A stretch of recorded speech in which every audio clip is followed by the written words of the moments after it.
Welcome, folks. Thank you for being here. Mike Sharkey, Kayla Fordyce, and we're going to talk about football data. Yes. Yeah, no, we've a couple things we've done with athletics and partnering them over the years, and it's great. It's just neat to look at data. Not that we don't love our students or love our payroll or our LMS or the other things we have, but when you're looking at athletics data, it's kind of fun. So I'm going to give you an overview of how this came about and why we're doing this and what we did. And then Kayla's going to go into more detail of the model that she built, and you can see it. So no slides, but we've got the actual working sheet with data we'll show on here. So feel free to come on up closer if you're like, hey, what's in column D, row 17? I want to see what that is. We're showing you everything here. So thanks to a couple of folks. Greg Emmons is here from athletics, and so we partnered with him on doing this. Lucas Kaufman is here, has done some work with athletics and chimed in as well. And so good team effort. And it's been a nice, real concise project. So here's what happened. Greg reached out to me and said, hey, we had a predictive model to predict attendance at football games, but it was owned by the Pac-12. And since we bolted from the Pac-12 to the Big 12, we couldn't use it anymore. I'm like, well, that wasn't nice. You'd think they'd give us a parting gift and pass their intellectual property onto us, but they said no. So he said, hey, can you help us build a model? I said, sure, I'd love to. Like a day later, I saw Kayla, and I'm like, hey, Kayla, just got an interesting ask. And I know you're just finishing up your master's in data science. Would you like to help me with a little project? So that's how this came about. The really interesting thing is we talk about big data and machine learning and all that. And you can understand that 6 home games a year times the last 7 or 8 years, that's not a lot of big data. So we've done predictive models in the past, and we've taken hundreds of thousands or millions of rows of student data. That's not what this is.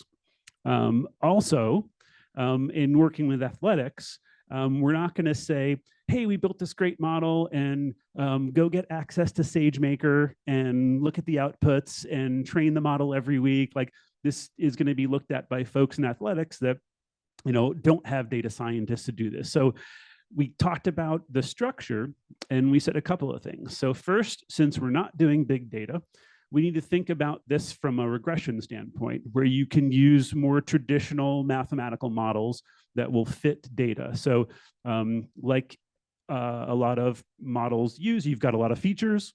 What color are the uniforms? What time of day? What was the temperature on the field that day?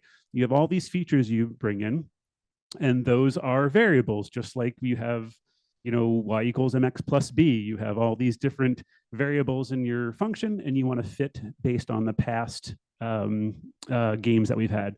So that was our approach. And the other thing was, we need to make this usable and workable. And so I said, if we could do this in Excel or Google Sheets, that would be great, because that's the tool the team's going to use. I don't want to make them log into a workspace and have to go anywhere crazy. Like, I want this to be usable and readable. So we put those constraints on ourselves, and we got a pretty good output. So we ended up building, Kayla's going to talk more about it, but she did a regression model in R, and the regression model spit out a bunch of coefficients. And then she built a spreadsheet in Google Sheets. I'm going to go to the spreadsheet, and this is the working model. So the working model is, hey, we have all these different features, and you folks in athletics, if the gold colored columns there, those are all the different features. If you just fill those out, and then it'll do the math on the spreadsheet with the different coefficient weights, and it'll pop in predictions in here. So that was a really good approach for us, right? So we used the math we know is going to work, regression modeling, and then we use the tool set we know is going to work, Google Sheets, and this is what we have. So I'm going to pass it over to Kayla to talk a little bit about and kind of walk through what's here and what's in the model. and then love to take any questions if folks have. Hi, everyone. So Mike mentioned I'm Kayla. I work on the AI acceleration team in enterprise technology. So I'll just go through all the steps that we took to create the model. So starting from the raw data, how we cleansed and prepared that, did some model exploration, and then settled on the final model that we just showed in that spreadsheet. So I have some documentation in Confluence. I'm going to work on putting that into our Google Sheet, knowing that not everyone actually has access to Confluence. So, but this is just sort of background of the project. So as Mike mentioned, Athletics approached us asking for a model to replace the one that was no longer accessible with the conference change. We created 6 different models. So 6 different models at different day intervals leading up to the game. So a model that's 14 days out, 10, 7, 5, 2, and the day before the game. So we have the ticket sales at each of those increments. So looking at that and other predictive factors to see how those influence the attendance at the game overall. I have some links in here just for the documentation. And then some model architecture. So like I mentioned, we have these 6 different models for each day. Looking at the distributed ticket sales for both students and non-students on that given day before the game. As far as data preparation for doing the predictions, so collecting the data, we got the historic data for past ticket sales, team stats, importance of the game, and some other factors. So as Mike mentioned, Greg from Athletics and Lucas helped us get that. We also gathered some of the other previous game data, also pulled by Greg. All that historic data I just added to Google Drive, and I have that here. So this is what the raw data looked like when we got it. As you can see, the output here is the attendance for these historic games.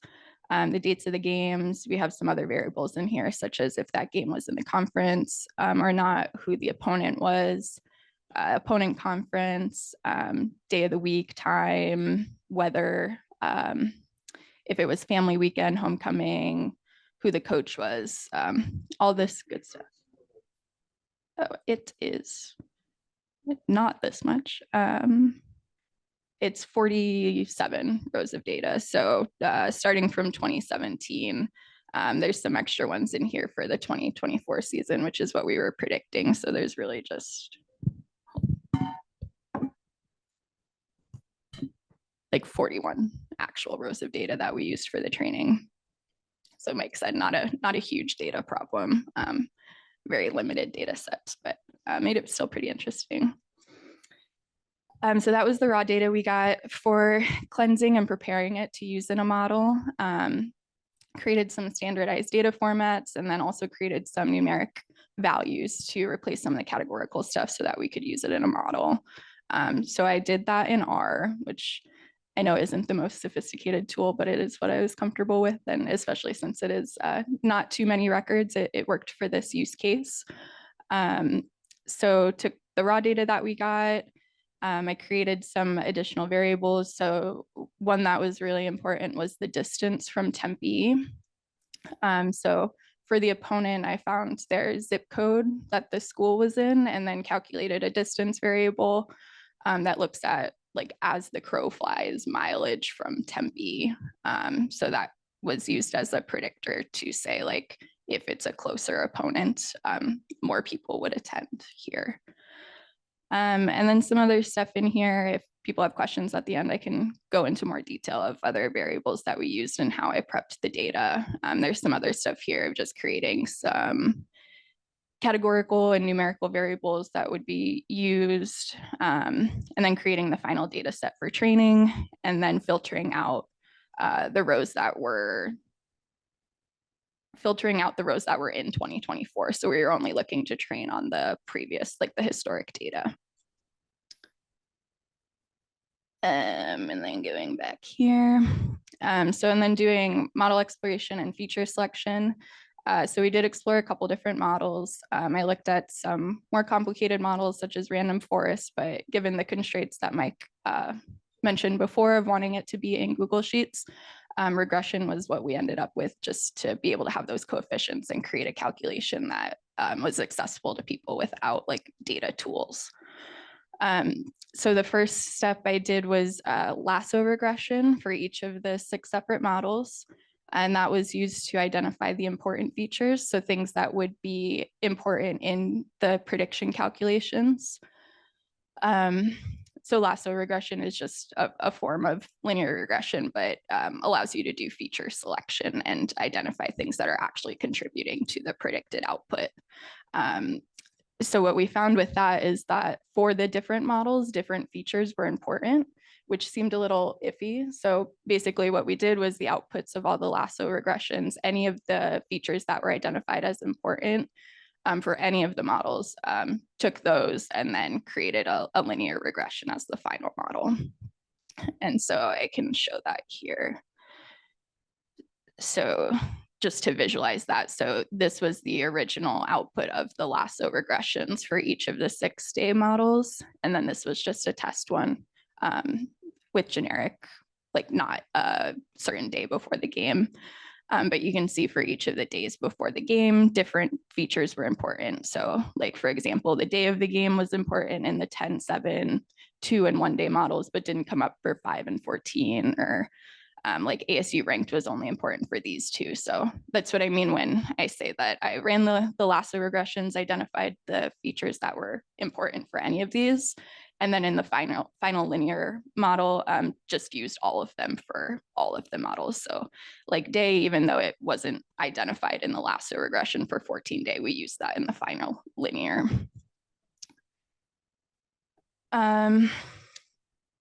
So yeah, and all of that I also did in R. So did a lot of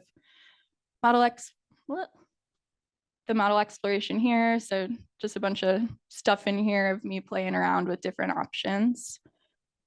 And then the final implementation. So like I mentioned, we did the final linear regression. So that's also I did in R, trained to the model using the numeric variables that were identified as important from the model exploration, got the output for the coefficients for each of those important variables. And then that is what I used to create this Google Sheet.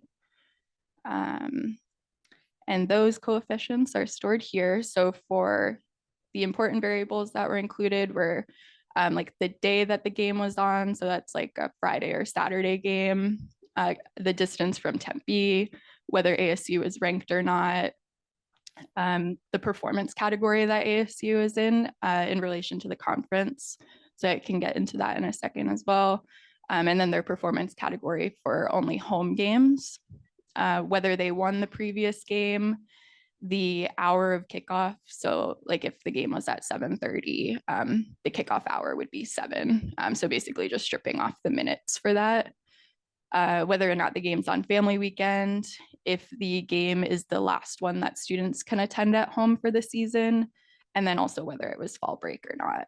And you can see by these coefficients which ones were most important for each of the models for the day increment prior to the game. And then, so for implementing these, we have some fields that are entered before game and then after game. So these are just color coded. The blue ones is information that's added after the game by Greg and athletics. So after the game, we would have input the actual attendance at that game, whether they won the game, whether ASU won the game, record overall, record within the conference, and then record for home. So these are all factors that are being used to predict the next game's attendance. And then the predicted attendance is over here in these fields. So this just uses a calculation based on those coefficients in the other tab.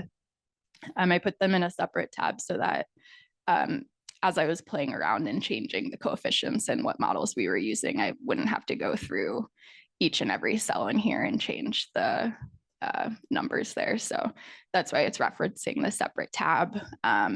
It's just doing a calculation to identify if the ticket sales that we have is not null, then it's doing the calculation to create the prediction.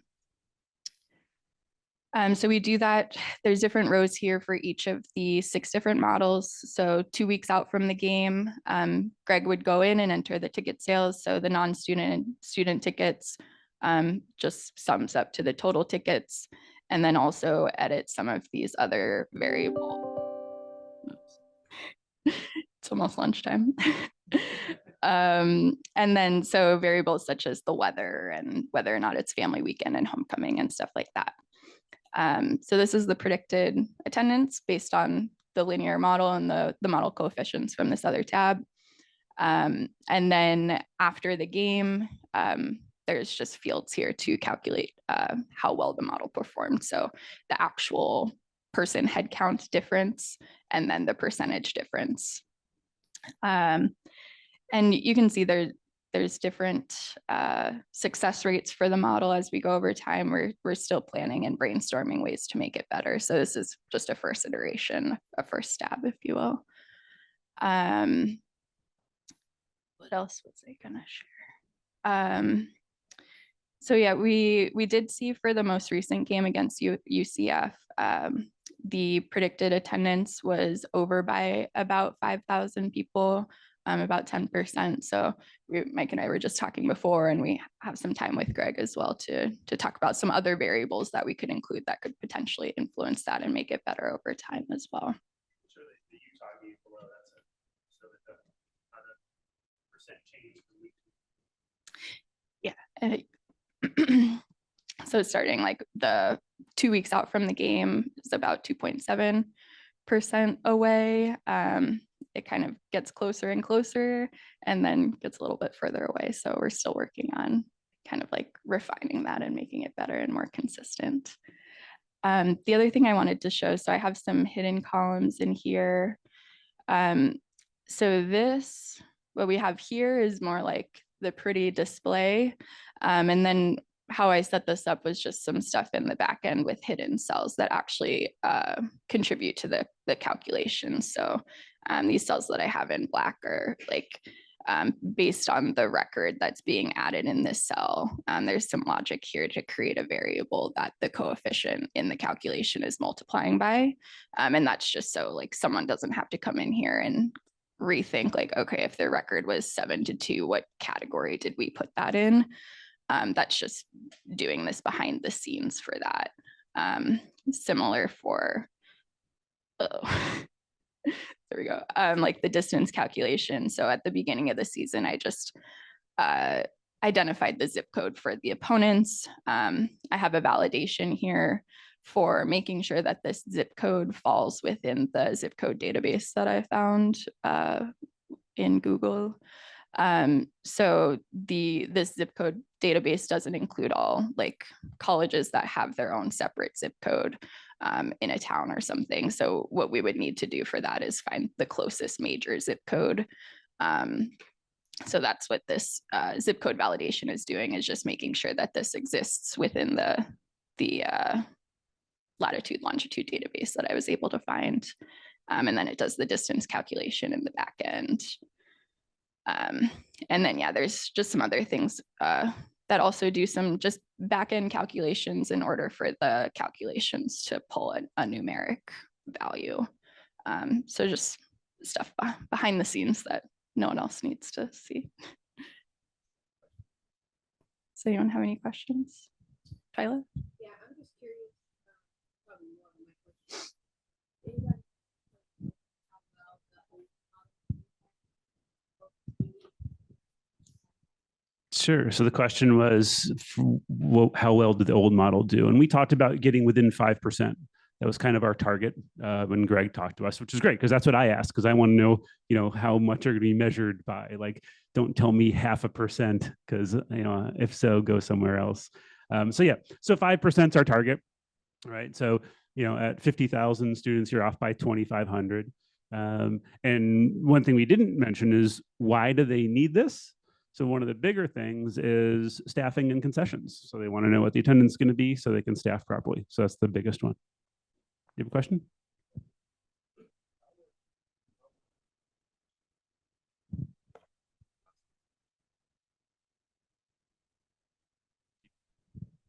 Could you just repeat that?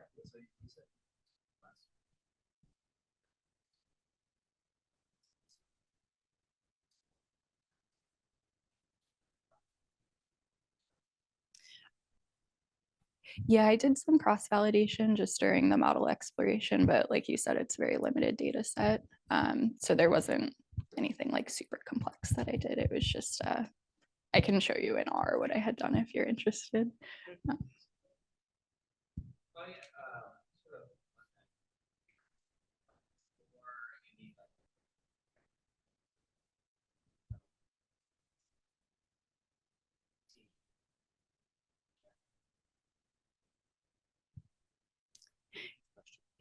Oh, the question was, did we do any interaction effects? So like if distance was important, like distance plus some other variable, which we didn't get into that specifically. I think as we enhance and fine tune the model over time, that could be something that we look into more to make it more effective as we go forward. And if people want to like help out and have suggestions, definitely, definitely open to it. And I'll add to that. So Kayla's not like a hardcore football fan. And so she's like, what? You haven't seen my college days. I got a card. And so it was a great partnership in, doing the modeling and talking about features and going through things. And so that was kind of a nice aspect of it, is working together for all that. You had a question?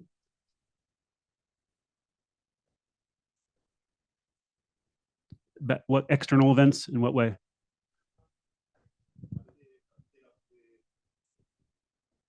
Yeah, so like parents weekend, family weekend, those kind of, or so we didn't say like, was there something going on in Tempe that day? So not to that level of external events, but we do things like family weekend, parents weekend. Is this the last home game that the students can attend?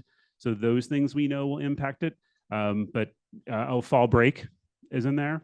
So that's, anything else?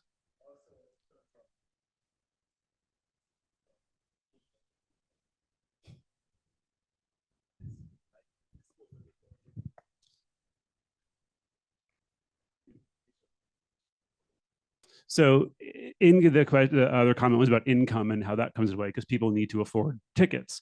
So actually in our last conversation, we started talking about ticket pricing because there is some variable pricing. And so obviously how athletics prices the tickets for the games will impact how many people buy tickets for the games. So that's not included in here, but we put that on our brainstorming list to look at. Yep.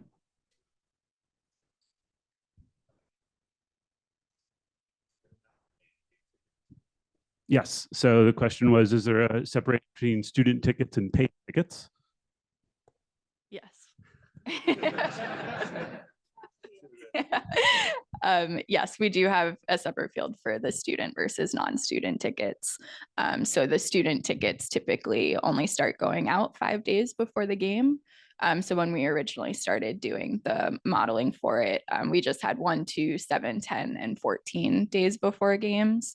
And Greg had mentioned that we could be missing some of the student fluctuations in that because they start distributing them 5 days. So that's where you'll see, like, for some of these increments, it doesn't start until the 5-day before game model is when we start getting student tickets in.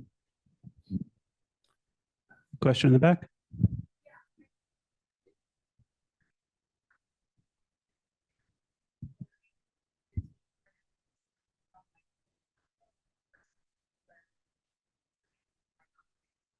So the question is, since we've changed conferences, do we put into account history against the team? So with most of the teams we're playing now, there is no history.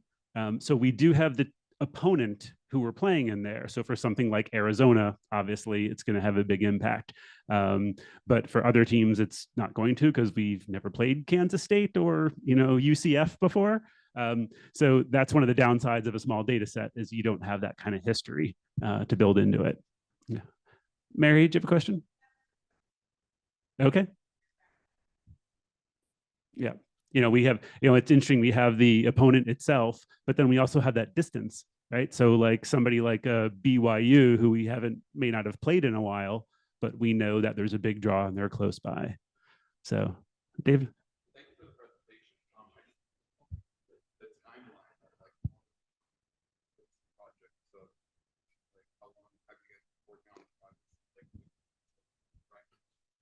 So it was a couple of weeks. I mean, we got the data together, and then Kayla did a phenomenal job pulling this together in a couple of weeks. And then we went to Greg and athletics for validated, and they started using it. And because it's the first year, we've tweaked it pretty much each game. But no, this was because it's smaller data. Yeah, we had no games in September. There was a weird scheduling where we had a couple of August, and then we had like 4 weeks at no game, and so we did it in that September timeframe, and then started working through October. So it went pretty quick. So that was a nice testament. So we are at time. So I'm gonna give tons of credit to Kayla for the amazing job she did on pulling this together and sharing with you. So thank you all for the time, and thank you, Kayla.